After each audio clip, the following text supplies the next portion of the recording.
Introducing National Streaming Sports, live and on-demand sports talk programming that you can access 24/7. Check us out on YouTube, Facebook, and X. And for the premier sports talk experience, tap into our Roku channel. Start your mornings with Mac and Jack covering all the weekend sports action. Then pour a cup and enjoy all the sports you can drink on the Coffee and Sports podcast. At midday, talk sports from east to west on the Coast to Coast podcast. Followed at night by some hot girl talk with Prim and Proper Sports featuring Sonia Pearson. Talk boxing on the Gloved Fist. Yankee fans tune in for Start Spreading the News. And there's more on the College Sports Huddle and Sports Scope with Robert Butler. And that's just a sampling. There are 20 podcasts in all and 70 weekly shows giving us a 3.4-star viewer rating. To find us on Roku TV, search for National Streaming Sports on the Roku search bar. Click on the logo and you're in. For laptops, mobile phones, and tablets, download the Roku app. National Streaming Sports, live and on-demand sports talk for America. This show is brought to you by BetUS.com.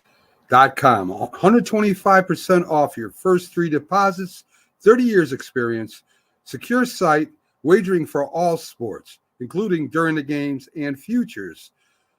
SeatGeek provides you the best prices on sports and music events, game tickets, and concerts. Use NSS promo code to get $20 off your first ticket. Keep using the NSS promo code when purchasing tickets for great deals in the future. In Fanatics at nessp.info for your favorite teams, sportswear. Click on the link, and while you're there, check out our national streaming sports merchandise.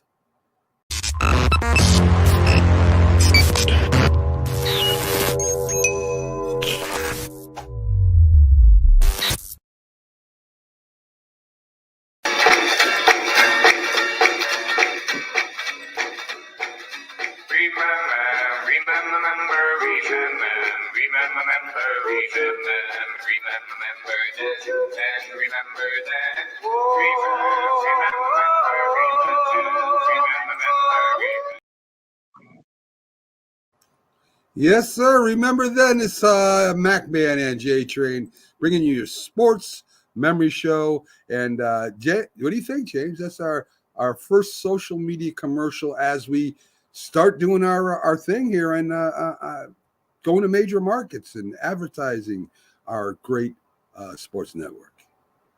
Mac, I think we're heading in the right direction, man. That's a beautiful commercial. I really like it, man. That's stepping definitely in the right direction. Yeah, I think so too. And you know, folks, our SeatGeek, as I said in the commercial there, go to SeatGeek. Just hit the promo code NSS, and you get great deals on all your ticket prices. And keep using the future for great deals. Zodiac TV, check them out. It's a choice of a new generation for sports and music.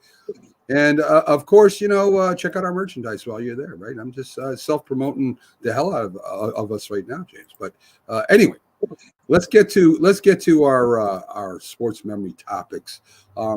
James is going to start us off with the catcher of the Yankees during this 69 through 78 or 77, if I'm not mistaken, Captain Thurman Munson. Yes, and that's actually 11 seasons. I think he went from 69 to 79. Unfortunately, that 79's year he passed. Thurman Munson, man, what a great catcher and even better man, I believe. Just looking at the history that this guy started out, he was a highly touted 5-star recruit in high school. He lettered in both football, basketball, but his coaches wanted him to play. I mean, he loved, it wasn't his coaches, it was him. He loved baseball. So he wanted to play baseball, but he was highly recruited, and it was locally at home. This is kind of like his story. This guy loved being from Akron, Ohio. He wanted to be near family, so he wanted to stay, but he wanted to play baseball. So he was recruited at Kent State, and that's where he went to go play.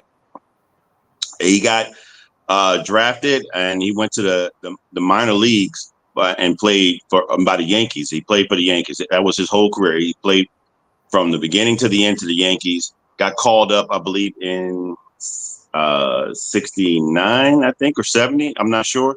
But either way, he went en route to being Rookie of the Year.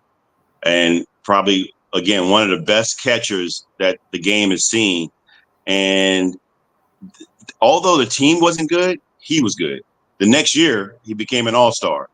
And he one of 7. And he went to maybe 7 all-stars. Let's just say they just didn't really have a good team. They didn't have many good seasons until they got up until the point of his rookie. My apologies, man. I'm losing it here. That's all right. His AL MVP year, and that was 1976. 1976. He was able to. He was a great hitter. He was averaging 300. He had 3 seasons from 75, 76, and 77 where he averaged 300 and hit over 100 RBIs. And that's the first, be honest with you, since Bill Dickey in the 1930s. And nobody has done that since until Mike Piazza in 96 to 2000. But, man, this guy here, such a great catcher, man. And I think they gave him a nickname. I don't know if it was like the Wall or something like that, because he was just a stout guy. And he played that area like defensively very well. So good with his glove that he got 3 Golden Gloves as well. That was around that same time. Just a great guy, man. And I mean, a lot of people, what they did, I did some research. The team said he was kind of a grumpy guy. Yeah. Like he was like a little grumpy, and enough to where he wasn't afraid. He wasn't afraid to tell anybody how it was, or telling people like, look, you get your stuff together and make sure you're doing what you're supposed to do. And they made him team captain. They hadn't had a team captain since Lou Gehrig when Lou Gehrig retired in 39. And so that's what I read. I mean, I don't know if there's anything you could tell me different, but he was team captain, and they got to the World Series in his MVP season in 76. But unfortunately, they came to a wall when they went up against the Big Red Machine in Cincinnati Reds, and they got swept. But it wasn't because of him. Some of the players said, if we played like he played, we would have won that World Series. If we played, he just gave his all. He had everything. He put everything he could into that team, but they got swept. And I think he batted over 400 in that series. Man, it was just incredible, but it's just, unfortunately, it just wasn't enough. And so he, in the offseason, he said, get me another player aside of me that we can go do some things. And that player he recruited Reggie Jackson. And Reggie Jackson, unfortunately, said something in the media that said, I'm the straw that stirs the drink. And it was like a 4-page article that said that he virtually just was kind of downing Munson's leadership. And so that didn't start them off on the right foot going into 77 season. But yet they put aside their differences, and they didn't become friends, but they had enough admiration and respect for each other that they know they needed each other to do this. And man, they got another pennant out of it. And then of course they went 6 games against the LA Dodgers and won his first World Series and Reggie Jackson's 4th. So man, I'm just impressed with this guy as a catcher. And they went on and did the same thing the next year in 77 against the same team in the same amount of games. But unfortunately, as with time, he's 32. Is that considered over the hill in baseball? Not really. But for a catcher, that position is brutal on the body. And so he wasn't an all-star anymore. He was passed up for all-star in 78 and 79. And he this guy was a family guy. He would go back and forth home from New York to Akron by flight. He wanted to get home so bad, he learned to be a pilot. And so he had a prop plane that he would go back and forth back home, but he ended up doing so well and he bought another plane. He bought a jet engine plane and he was practicing flying that plane. He was practicing landing and he thought there were some issues with it. And unfortunately, Thurman Munson died in trying to land the plane. And it was just an unfortunate thing, but this was a guy, he's going to be remembered as arguably one of the greatest catchers of the game, a great family man off the field, and just a loved person within that organization. They retired his number 15. He finished with 113 home runs, 701 RBIs, 286 batting average. Again, he batted 300 and 100 RBIs 3 seasons in a row. Just a great guy. During his reign, he was compared to the likes of Carlton Fisk and Johnny Bench. Yeah. But he'll be forever remembered as a great catcher and a great man. Well, there was big rivalry between first him and Carlton Fisk. I mean, you know, there's a film clip of Carlton Fisk sliding into Thurman Munson running over Carlton Fisk at home. He knocked him out, right? They just went at it. I don't know if he knocked him out or not, but he sure was jumping on Fisk and punching the hell out of him. And that was the Yankees and the Red Sox of the 70s. You know, there's not a rivalry like that anymore. I mean, you could say San Diego and LA, but it's not. That's the fans. Between two teams, the Red Sox and the Yankees of the 70s just plain out did not like each other at all. And Munson hated Carlton Fisk. And I think the feelings were mutual there because of the rivalry. And you could see, you know, Nettles would get in fights with you know, Bill Lee and you know, there was always fights happening. And if you look at Sparky Lyle's book called The Bronx Zoo, it'll I mean, it's a great book. If you got a chance, pick it up, people. It's a great look at how the Yankee characters were at that time. And Boston and the Yankees, I mean, it was a rivalry. It was like Baltimore, Pittsburgh on the field. They were going to fight. And that's just the way it was. And you mentioned Reggie Jackson. Reggie Jackson, as you said those things about Thurman Munson. And Thurman Munson was ticked. And when he came over, they straightened it out. Munson knew they needed that one more power-hitting guy in the lineup, and especially him being a left-hander and the Yankee short porch at Yankee Stadium. They knew, and the World Series proved it when he hit 3 home runs in that one World Series game. Munson was a premier hitter. I remember watching him, and as you said, he did bat over 450 versus the Reds in that 76 World Series. He was the first time anybody, first all time still, that had 9 singles in the World Series. He was just a great hitter, a little power, but he never swung for the bases. I think the most home runs he hit was 20.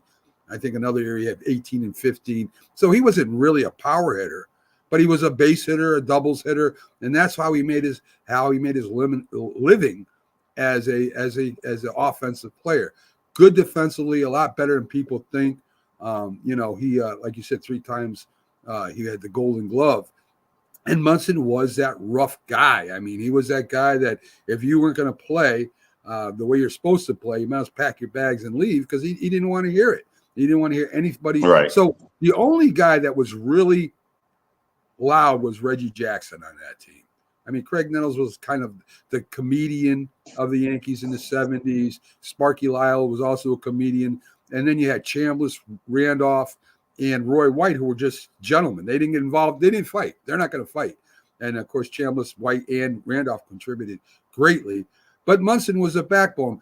You know, I was reading the article of the plane crash. And, you know, some of the Yankee front office said Munson thinks he's a better pilot than what he is. And they tried to stop him from flying his own plane. And he didn't put the flaps up to slow down when he was coming in for that landing.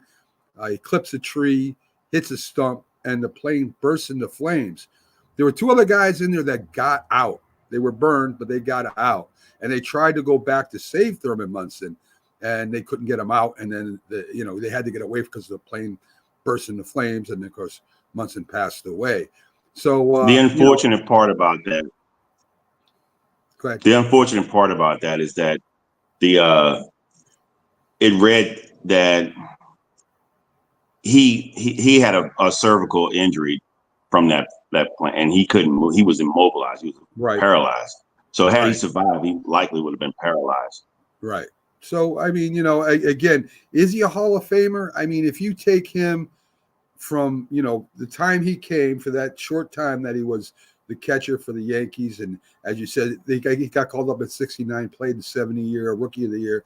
If you take that in consideration, just that period while he was a catcher alive, I mean, there was no one really better than him. So maybe he does get in the Hall of Fame eventually. He probably should be in the Hall of Fame right now. But you know how back then, James, they didn't say, okay, you got sick and you got cancer, or you died, and we're going to put you in. Like it's done today a lot, believe it or not, in all sports that were a lot less better or a lot less of a mainstay than Thurman Munson was for the Yankees. So it was different back then. So maybe the retirement home puts him in. We'll see. I mean, it would be, I think it's well deserved. But great catcher, captain. And I'm not sure if there was a captain in between that time, between Lou Gehrig and him. I mean, there were a lot of great players, but I don't remember them saying Mickey Mantle or DiMaggio was a captain. I don't remember, to be honest with you. So there you Nothing go. I read or watched said that. I mean, he was the last one. I mean, he was the next one after Lou Gehrig. Right. Yeah. So in 39, that's a long time. Yeah, they don't just give away. That's it. That speaks volumes of who he was. That speaks volumes of who he was. And I don't think there was another one until Derek Jeter, if I'm not mistaken. So there you go. They don't give out captain. And that's why it's such an honor for these guys to get that award. So let's jump into football, James. The Los Angeles Rams of the 70s, the fearsome foursome, Deacon Jones. I mean, they had so many great players on those teams, but they always came up short, right? So the fearsome foursome was Deacon Jones, Rosie Greer, Loomer Lunday, and of course, Merlin Olsen. Now, they weren't the original fearsome foursome. They were the most popular. The Giants, they called that a fearsome foursome in an article one time. And Detroit had the original name of the fearsome foursome with Alex Karras and three other guys. But this, of course, was the most popular. I mean, they met at the quarterback. These guys were all about the defensive line on that team during those early years. They won 6 straight Western Division conference titles. So what happens when Chuck Knox comes in after George Allen leaves, and Chuck Knox, of course, was also a great defensive coach, just like George Allen was.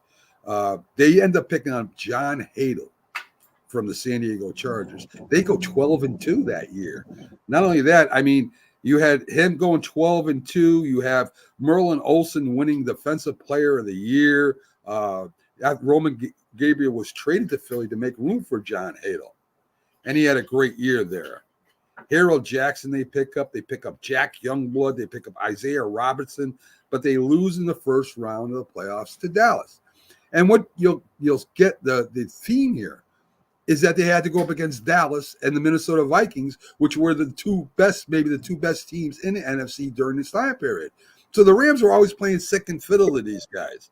In 1974, they trade Hadle and they pick up James Harris, which I'm not exactly sure if he's not the first black quarterback. He's one of the first black quarterbacks for the Rams. I mean, he is the first black quarterback for the Rams and one of the first black quarterbacks in the league. They go 10-4, and they beat Washington in the playoffs, but they end up losing the NFC championship game. So Lawrence McCutcheon, Jack Youngblood, Fred Dreyer, Isaiah Robinson, and Dave Elmendorf give the Rams 6 All-Pro selections. And 75, their defense allows the fewest points in NFL history, and they win their another division title. And they end up playing Minnesota in the championship and losing. 1977, they win the title again, and 79 they move to Anaheim, and again they win their sixth division title, and they finally make it to the Super Bowl. End up losing to the Pittsburgh Steelers in 1979. A great team. Hard. It's hard to. I don't know. I'm trying to think of today's team that might be like that, right? Maybe the Dallas Cowboys who win the division or are right there every year and end up losing every year in the playoffs or in the championship game. I guess you could say that's maybe a modern day Los Angeles Rams, right? So maybe you can say 2000s the Eagles when they went to 4 straight NFC championships or something like that. There you go.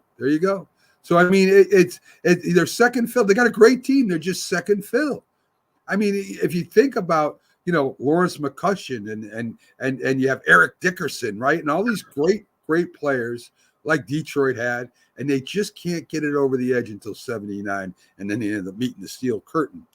So I added up Deacon Jones's unofficial sack record. Right, there was no sacks back then. He would be second all time behind Bruce Smith with 175 sacks. Bruce Smith had 200. Deacon Jones got traded to the Chargers, and he ended up playing at the end with the Washington Redskins. But what a guy! Invented the head slap. He invented the word sack. He said that's comes from Deacon Jones. So, as I said, as we're talking, I mean, this team was very good. They just weren't good enough. It's all about timing, James. You know what I'm saying? It's all about timing, right? If Dallas didn't meet Dallas that one year, didn't meet Minnesota one of those years before 79, maybe they get into the Super Bowl. Maybe they win a Super Bowl. I don't know. But in sports, it has a lot to do with timing. So that was something that was very interesting as I'm remembering watching, the Los Angeles Rams back then. Those type of losses are heartbreaking because that you're one of the best teams. I mean, if not the best, but there's always somebody ahead of you. I mean, we could just look at comparatively to Michael Jordan during his era, the 6 championships, Charles Barkley, Patrick Ewing, Karl Malone, those guys, if Michael Jordan had not been there, those guys probably would have a championship at some point. Yeah. It just and even today you look at Patrick Mahomes and Lamar Jackson, right? If the Chiefs aren't there, if they're playing another team, maybe they go to the Super Bowl. But it's that time. The Patriots, another great example, right? With Tom Brady. I mean, Josh Allen. You mentioned Patrick Mahomes. Josh Allen played the game of his life in 2021 or 2022, whatever year in that divisional round, and it wasn't his fault. His defense gave Patrick Mahomes 13 seconds. 13 seconds. And that was 13 seconds enough to get down and get a field goal and win that game. That is true. I mean, it's a lot about timing and who you're going up against. We're almost at the halfway point. So I'm going to play a couple commercials, folks. We're going to be right back in a minute and a half. So stick with us. Yo, you already know it's your boy LCF. I just tore it up for Zodiac TV. Shout out DJ Epps. Oh man, it was great, man. We did an interview. Then I hit the stage. The crowd was amazing. They gave me all their energy. I gave them that energy back. Linked up with some dope artists in the building. Zodiac TV, man. Hey, we gonna celebrate for the rest of the night, you know what I mean? With some Bel Air. Shout out my nigga Rose. Holla at your boy. I mean, boss shit, you already know. But we tore it up, man. Performance was amazing. The set was amazing. Zodiac TV, shout out y'all boys, man. Thank you for having me. You already know I'm gonna come back. Your boy finna come back. Go to work, did it all for nothing. Make sure y'all go get that single, available on all platforms. Let's go. My girl just told me that she pregnant, we expecting the shit. So I had to buckle down, accelerate, no slowing down. Some people, that's why I don't come around. You're going to call anyone that loves you, and you're going to ask them if you can use their card to buy concert tickets because your card's maxed out. Okay. If they say yes, you get the tickets. I can't call my parents because they already think I make bad financial decisions. Well, so I think I'll call one of my friends. Okay. I'm a little nervous. I feel tingly. What's your not answer? Giovanna? Yes. I was on SeatGeek earlier and I saw 2 tickets for Olivia Rodrigo at a really, really, really good price. So oh my God. I maxed my credit card out by accident last week. Do you think I could use yours to buy the tickets? Oh my God, yes. Did I what? Yeah, you got the tickets. You got the tickets. I just want tickets. We're going to go to the concert together. Giovanna, I'll call you later. I love you. Thanks for picking up. Oh my God. I'm going to see Olivia Rodrigo. Yes, thank you, SeatGeek. There you go. Bad financial decisions. Yes. I was trying to tell the woman on the phone not to do it, but she did it anyway, James. I don't know. I love playing the Zodiac commercial for you because you are mesmerized by that commercial. I mean, the Bel Air. I mean, is Bel Air a thing? I mean, do we drink Bel Air when everything's going good? Mac, I'm becoming AARP is about to call me next year, so I'm falling out of the loop. I have no idea.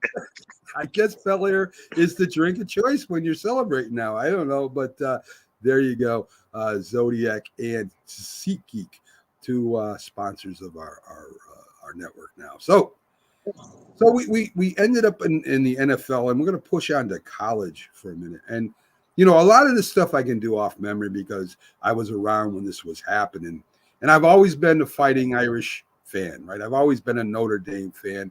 I'm Irish, so as I was born and brought up, the Fighting Irish was a big thing from the 20s. I mean, it's always been big, right? They call them Subway Notre Dame fans, Fighting Irish fans. People love Notre Dame just because of the ethnic, part of the team being Irish. So I came around in the 70s, started really watching football, NFL, and college. And Notre Dame at that time, good luck for me, was really good, as opposed to the Giants, who were really bad. So I enjoyed Saturdays a lot more than I enjoyed Sundays, to be honest with you. And, at that time, there was a quarterback named Joe Theismann. His real name was Thiesman, believe it or not. The public relations guy changed the name to Theismann, hoping he would win the Heisman Trophy. Theismann for the Heisman, right? He ended up finished second to Jim Plunkett, who was the Heisman Trophy winner that year. Behind him was Archie Manning. So those were the top 3 quarterbacks coming out of college. And, of course, as you know, Jim Plunkett went on to win a couple Super Bowls. Theismann won at least 1 Super Bowl, was in 2. And, Archie Manning had the bad luck of going to a very bad team in New Orleans Saints, where he was running for his life most of the time of his career. So Aaron Parseghian was the coach then. And if you watched him on the sidelines, he wasn't really intense. He was kind of laid back, but the guy was a winning coach. He came over to Notre Dame back in 1964, and he almost won the title in his first year. And it's not good. Notre Dame had 3 losing seasons, and Aaron Parseghian steps in the first year and almost wins the title, comes in second. I mean, this is how good this coach was. And, let's see, he won 2 national championships in 11 years. There aren't too many coaches. They won one in 66, yeah. Yeah, there ain't too many coaches that do that. I mean, how many coaches come in and win 2 Super Bowls in 10 years or 2 national championships in 11 years? No, that's very unheard of. He has a second best percentage, second only to Newt Rockne, who was probably the greatest Notre Dame coach anyway, as it goes. He ends up in the College Football Hall of Fame. So Aaron Parseghian, after that, and the 4th most wins in the history of Notre Dame anyway. So after that, he just goes on and he starts broadcasting. I mean, I was surprised, as you see today, right? A lot of coaches, James, go into broadcasting like Bill Belichick just recently has done, right? And they get that itch and they got to get on the sidelines again. And there's no doubt in my mind, Bill Belichick will be back on the sidelines probably this coming year. And you see a lot of coaches that fight this off. Some go back, some don't. Bill Cowher didn't go back. But there's a lot of them. And the Giants almost talked him into it, believe it or not, way back when. But, I mean, when you get something like that in your blood, it's hard to get out. I mean, he was a player, a coach, and a great coach at that. So, yeah, I look at like Deion Sanders, right? You know, Deion Sanders, great player. He did do some broadcasting, and then he goes back and he starts coaching college football again. Now he's coaching the Buffalo, the Colorado Buffaloes right now, and there's talk of him moving up into the pros too. Yeah, I mean, I could see him going into the pros, but I think he wants to be. Leon is a great leader. He's a proven winner, and I think he wants to be a proven winner at the level where he is first before he heads up to the pros. Mm-hmm. But yeah, man. But talking. I mean, are we still talking about Notre Dame? Yes. Oh man, going back into Notre Dame though, just talking about them in regards to that first year. I mean, in the 70s, being how dominant they were in the 70s. Wow, I mean, Joe Theismann was pretty good, and I mean he's actually very good. And like you say, he came in second to the Heisman, but they had that one loss really hurt them. They were one loss team. It hurt them in the national championship. They finished second in the AP polls, but that one loss against was it USC? Yep. Yeah, that one of their rivals, man. In the ring. One of their big rivals, USC. That's still to this day one of their biggest rivals. I mean, you go back, talk about when they played Reggie Bush in 2005, and could have won that game with Brady Quinn. They didn't, unfortunately. With the tush push, they got they got the quarterback liner into the end zone at the end. Yeah, but Notre Dame back then, man, I'll tell you, being a child born in '75, I watched them in the '80s with Rocket Ismail, Tim Brown, those guys, and in the '90s with Jerome Bettis, Reggie Brooks. I was a huge fan of Notre Dame at that time, man. It's just like how dominant they were, and I really hated Michigan. I hated Ohio State. You know, those to me, those three teams were like always in the mix during those eras. But in 1973, they went on a running style. You're talking about Ara, is it Parsegian? Yes. All right, Ara Parsegian, the coach. He had a dominant rushing attack with the quarterback Tom Clement. He had 360 yards. The fullback Wayne Bullock, he had 700 yards. Art Best had 750 yards, and Eric Pennick had 586 yards. Yeah, this was just a dominant rushing. Nobody was really stopping them. But man, I tell you, they went undefeated that year, and they ended up playing Alabama. They got to the Sugar Bowl against Alabama, and that was a very highly closely contested game. It came down to the wire to where they one extra point missed by Alabama cost them a national championship. It was one extra point they missed, and they were up by 2 points. The last drive, Tom Clement went down 11 plays, 79 yards, and they kick a field goal and win by 1 point. That had to be devastating to know that, especially if you're the kicker, if you're the coach, you just lose a championship. If you're as competitive as Bear Bryant was, man, I would be hot. But again, hats off to Notre Dame. They won that championship. They deserved it. And like you said, they had several years where they were in the top 10. And then going into 1977, Joe Montana. I mean, they had guys, Ross Browner, Willie Fry, Bob Golick. I didn't know who Bob Golick was until I was watching Saved by the Bell, and he was an actor. I didn't know who he was. I looked into this. I was like, this guy's pretty big to be on TV, and couldn't find out he played for the Raiders or the Browns. Who was it? Bob Golick. Well, I think you're talking about the Eagles. Bob Golick, the defensive tackle. Is that what you're talking about? Or he was a linebacker, I think. Yeah, Golick and Greeny were on, if that's the one you're talking about, the morning show. No, not that goalie. Oh, Yeah, he that's for played the for Notre Eagles. Dame. He played for But Notre Bob, Dame. I think it's his relative. Brother. Yeah, I think it's his brother. Yes, his brother. Yeah, yeah. yeah. He was an All-American in with Notre Dame. But Yeah. anyway, they were dominant on defense. They played in the 4-3, and of course, none other than the comeback kid, Joe Montana. Right. Man, what a great quarterback. I mean, that year they weren't number one all the way through the season. And they had a couple of games where Joe Montana had to pull them back. They were respectively against Purdue and Clemson. That Purdue game, they had to come back in the fourth quarter, 17 points. Yep. He came back and they won the game.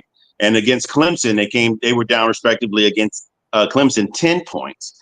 And he came back. Joe Montana. This is a going theme for Joe Montana. He went into the pros doing this.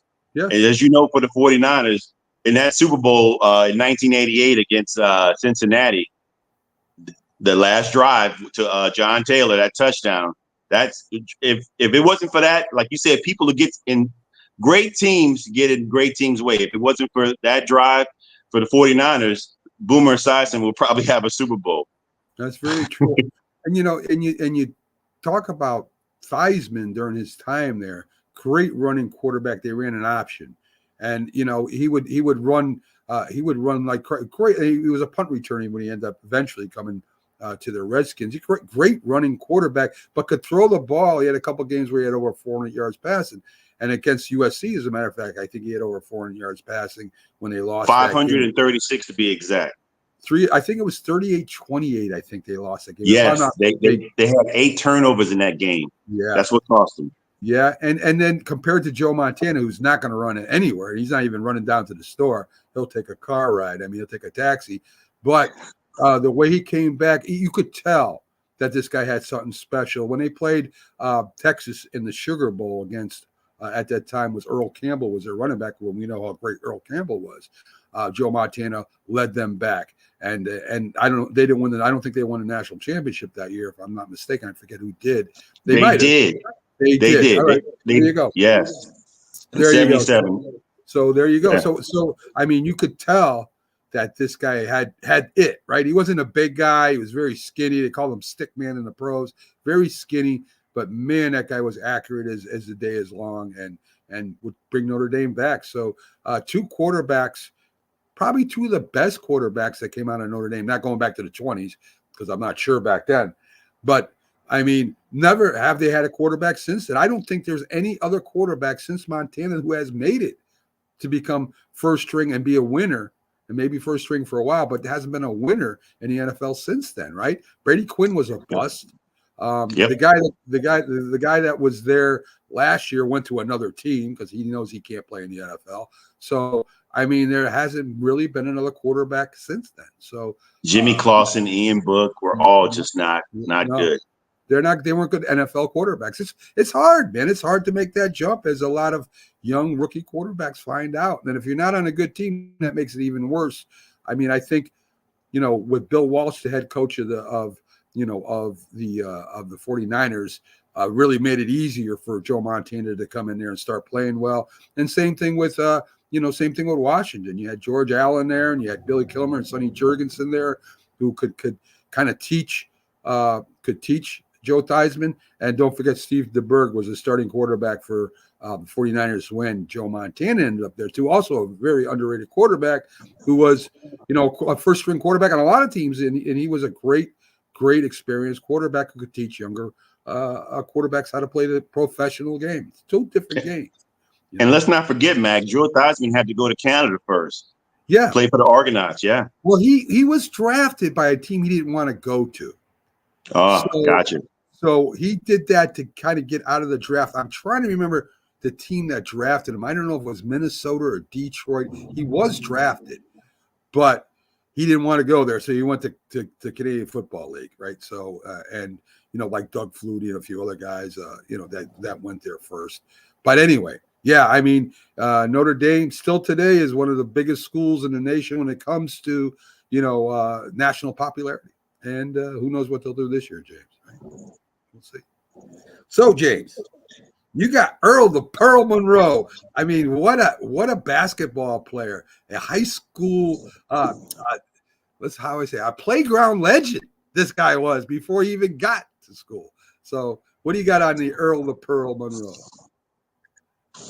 Actually, I didn't, Jack. I mean, Mac. I thought I was doing Notre Dame You were, but I took Notre Dame, so you got Earl the Pearl. I'm just messing with you. I'm just messing with you. I don't know much about Earl. Man, you threw a haymaker to my chin. Yes, it was a curveball that froze you, man. You just see your face. It was like, what? Wait. You looked like you got notes on this. It was great. Anyway, yes, I took Notre Dame away from you, but you brought me some great stuff that you had. In fact, you ended up giving more information than I did. I just kind of said, "You're right, James." There you go. Anyway, Jason Gonzalez, thank you for coming in today and sharing in the sports memories. We love doing this show. We really do. And good morning to you too, Jason. So let's get to Earl the Pearl Monroe. And, as I was saying, great high school ball player, but he made his name on the playgrounds. He had some unbelievable shots. And he got, where he got the name Earl the Pearl from, James? I mean, I'll start with that. I mean, where do you think he got Earl the Pearl nickname from? I mean, if I had to guess, I just had to think that it was the style of. I mean, it's smooth, like a pearl. His game had to be smooth. Maybe that's the only thing I can guess. His shooting was anything but smooth. I mean, they what they said was, another pearl from Earl Monroe. This is how it came, because his shooting style was kind of lackey. I mean, it's kind of, I don't know how to describe it, except he would hesitate in the air before he shot the ball. So he would go up in the air, you would jump with him, and he would stay there, and you would go down and he'd make the shot.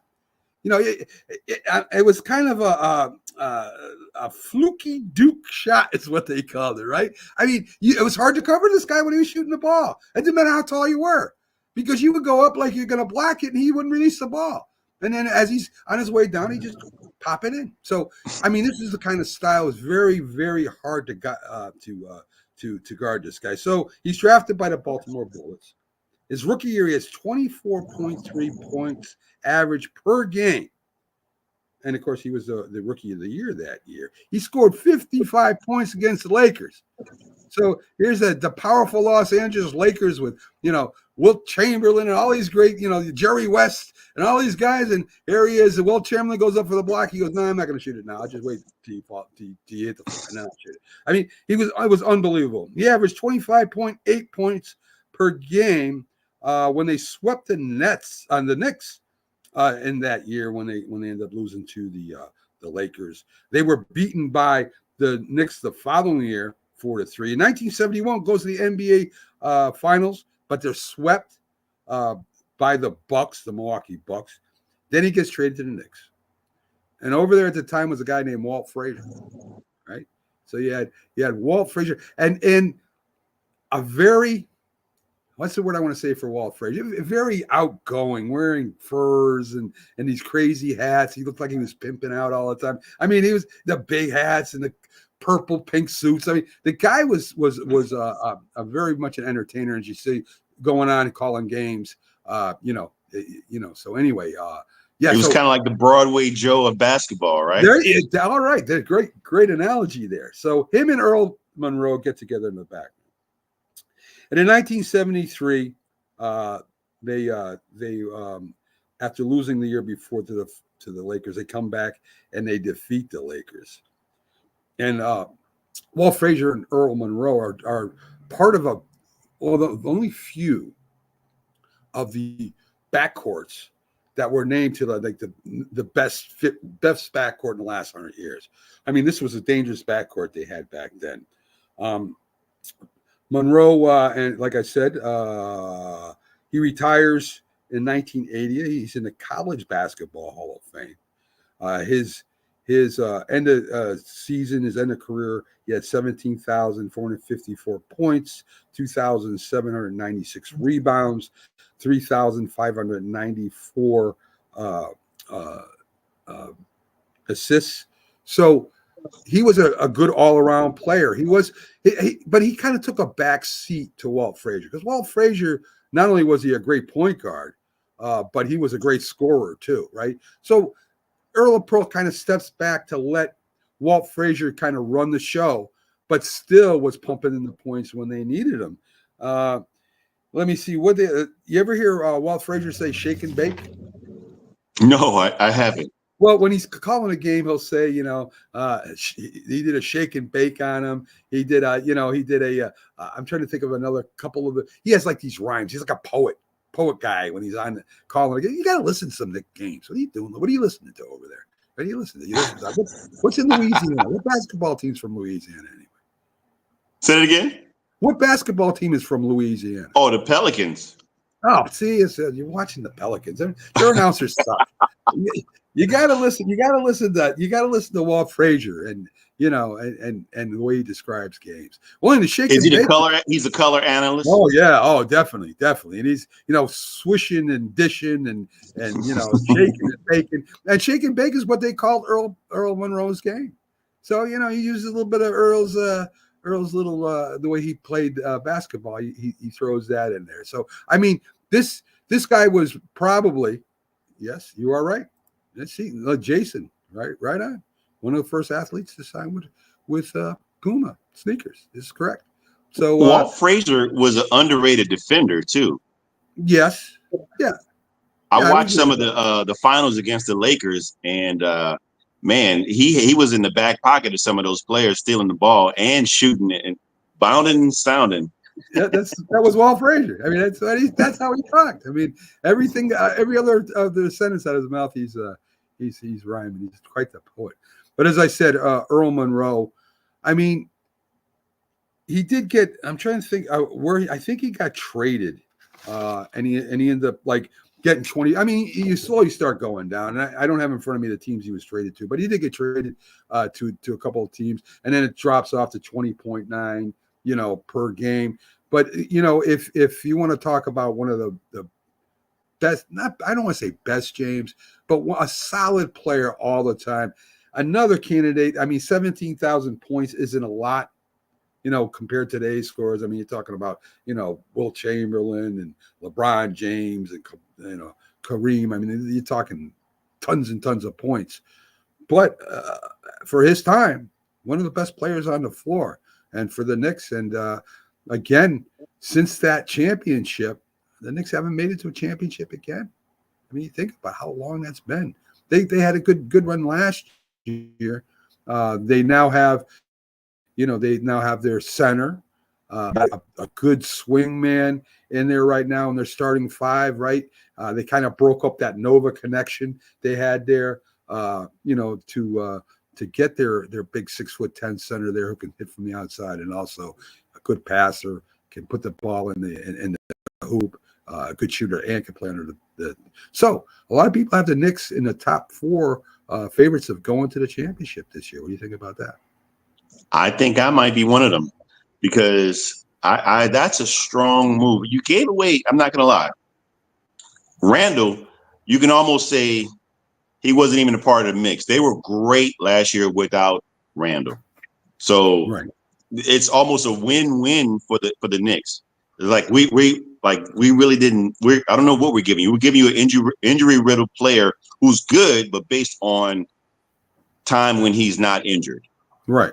But you're giving us a player that's just dominant. I think there's some flaws. Don't get me wrong. Cat has some flaws there, but I think. Working under, he already previously worked under Tom Thibodeau, and I think that's going to do him some wonders defensively. And he's such an excellent offensive player. He stretches. I mean, 6'10", but he can stretch the court because he can shoot from the three. It's going to open a door for other players that are there. But I do think you guys is an underrated loss. The Vincenzo. Yes. Yeah, that's a tough one there. I think he was a underrated player for your team. But that's okay. You picked up another guy. I forgot the kid's name that they traded for. What's Malik? What's his name? I forgot. You talking about earlier? Yeah, earlier Before before that, before that, I'm trying to remember his name too. I got a brain freeze. That's a good underrated pick play, too. He did play with Brunson also, and I think he was from Nova too. So I mean, Yeah, Nova, exactly. yeah, Yeah, exactly. yeah. So that's not bad there. And yeah, DiVincenzo was there too, but DiVincenzo was off the bench. He was an off the bench player, came in and gave you a little energy, right? So right. I think he'll start. He'll start for Minnesota, right? That's where he went to Minnesota. Yeah, he went to Minnesota. Yeah, and I think if Randall is healthy, he's a very good player. I mean, I wouldn't say he's the best, but he's close. He's close because Randall did help them build towards getting to where the position they're in now. He was with the Knicks for a while. He just couldn't stop getting injured.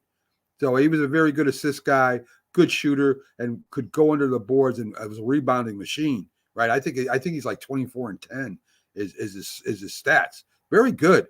But I think you're right. I think Cat does something. He's a good passer. As you saw him play a two-man game with him and Brunson last game they played, give and goes and setting screens. And I mean, you know, and who are you going to come once you're guarding Brunson, who's what, 6 foot, right, 6'1", and all of a sudden now here's Cat in front of you at 6'10". Of course, you're going to shoot over you, right? So I mean, it's just I think it's going to be a good two-man game, a good screen game for him, and that's not discounting Obi-Wan Kenobi there, right?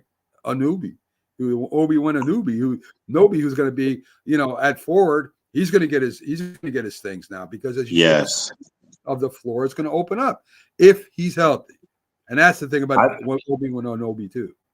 I think the Knicks are loaded. Honestly, this is a year that they might go for a run for the finals.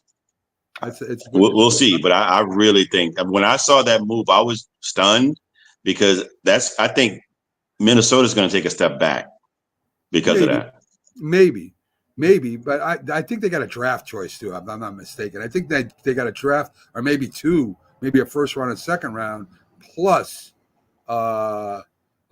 Jason Gonzalez, he's got a new nickname too. I mean, did Walt Frazier give it to him? That's all I want to know, Jason. If Walt Frazier gave it to him, it's got to be outstanding. No, we haven't heard. Let us know what it is. What is it, Cat in a Hat?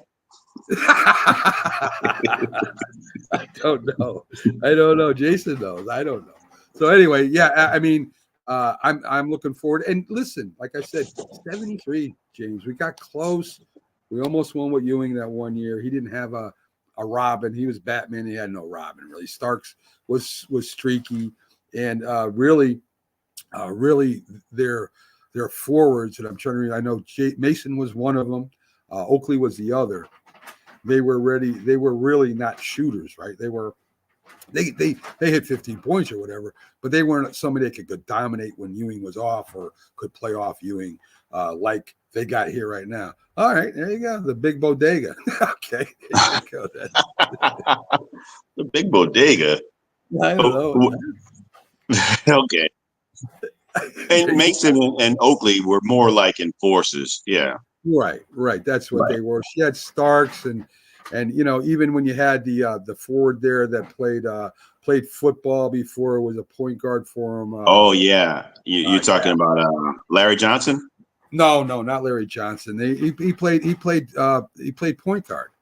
Charlie Ward. Oh, Charlie Ward. Yes, absolutely. Yeah, Charlie Ward, and then you had the other point forward that went on to become a coach and that set up Golden State. They didn't go anywhere with him, so they ended up Jackson. Right, Mark Jackson. So anyway, folks, that's it from here. We covered 4 different topics. Next week we should have Jack back so we can get into and use his brain a little bit, which is always a dangerous place to go. And we'll see what happens. We love doing the show. Love all the views and likes and loves and potential shares we get. So next week we'll be back with the Sports Memory Show tomorrow. don't miss the big football show. We got a lot of stuff going on in football. And we'll give you our picks, top 3, and picks against the game. And, of course, we encourage everyone to give us their picks, too, as we're keeping score all the time.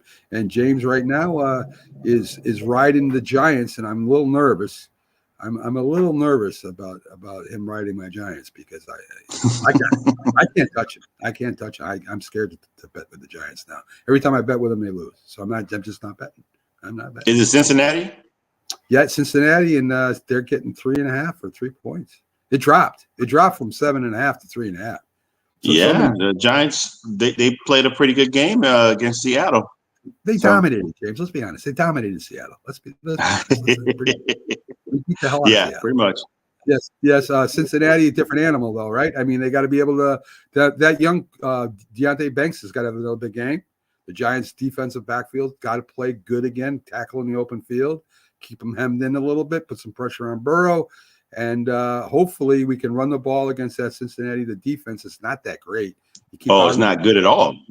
And their but defense, I don't know. You start giving the Giants a little bit of confidence. You start giving them a little bit. You got guys that aren't even playing. You know, you had Slayton and you had Tyrone Tracy. You didn't even have your starters in, and everybody next man up mentality went in.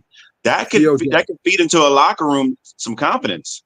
Yeah, Theo Johnson's a big one. I think Thibodeau is out also with Neighbors. He's out too, so he'll be out tomorrow. But we'll get well to that in the big football show. I got a lot of injuries. Man, there's a lot of injuries this week. My injury. Everybody's got injuries. So it goes on for 2 pages of people out. I'm not just talking about people questionable, just people out. I mean, it's crazy. But I got some good picks for you tomorrow. Hopefully, I go at least 2-1 again, and I start climbing back in that race there because I picked terrible in the beginning. I still haven't picked yet. I'll send my picks today or tomorrow. You bet, but man. You bet. And we definitely got to talk about our fantasy, man. Tomorrow. We're getting cream. Yes. You're up to date with that. Yeah, but it's not our fault. Friggin', we can't put in the players we want to put in, James. I know. I'm trying to be fair because we're saying just off injuries. If we could put some of our players in, we might be winning this damn thing. But it's early. That's the great thing. It's early. Right? It's early. So we'll see what happens. Folks, again, thanks for joining us. See you tomorrow on the Big Football Show. Have a great Saturday. And if you're going out,